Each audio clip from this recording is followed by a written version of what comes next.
মাস 10 দিন গর্ভে ধরে প্রসব যন্ত্রণা সহ্য করে, 10 মাস 10 দিন গর্ভে ধরে প্রসব যন্ত্রণা সহ্য করে করেছেন যে মা জন্মদান।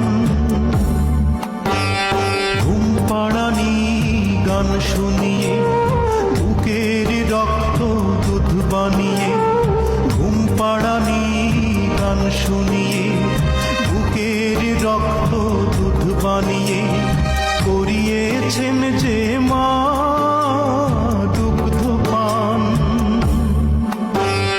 যে মা ছিল বাড়ির রানী, সে মা